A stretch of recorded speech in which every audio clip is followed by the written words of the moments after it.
Kaninang umaga nga ay wala kaming ulam. Kaya ang ginawa ko ay namitas ako ng talong sa may bakuran namin.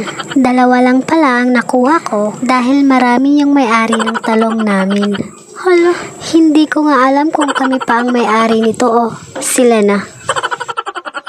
Mabalik na tayo sa niluluto ko. Dito pala ay tapos ko ng pakuluan yung dalawang talong. Binalatan ko na pala to at pagkatapos ay bubuksan natin yung loob kasi baka meron nakatagong Dragon Ball Z. At kung wala ka namang nakitang Dragon Balls ay pwede mo na tong gayatin. Pagkatapos ay lalagyan natin ng sibuyas, paminta, itlog ng manok, hindi ng baboy, century tuna at saka ng harina. Nilagyan ko pala to ng crispy fry at saka ng asin. Pagkatapos ay imemekos-mekos lang natin yan. Haluin natin to ng maigi para yung mga nilagay nating mga kasangkapan ay mag-combine.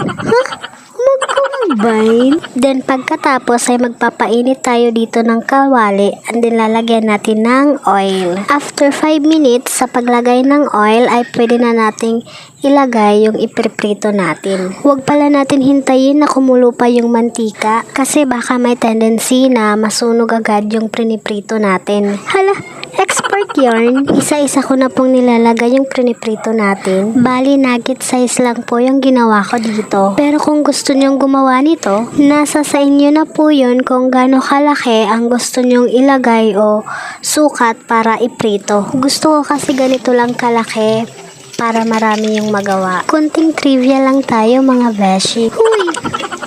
First time ko talagang gumawa ng ganito. Nasubok lang ako ng panahon kasi nga wala kaming ulam. At ito lang yung naisip kong gawin. So dito nga ay kailangan natin to baliktarin isa-isa. At pag mag-golden brown na siya ay pwede na tong hanguin katulad nito. Bali 2 salang pala yung nagawa ko. Same process lang. Alam niyo ba na napakabango ng priniprito ko? Yung tipong amoy palang ulam na.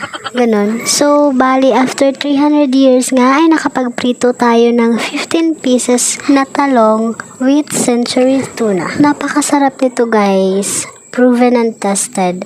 Kaya kung gusto nyong gumawa nito, gumawa na kayo. Promise. Ang sarap nito. Mapaparami ka talaga ng kanin dito. Kasi, malat chicken nuggets to eh.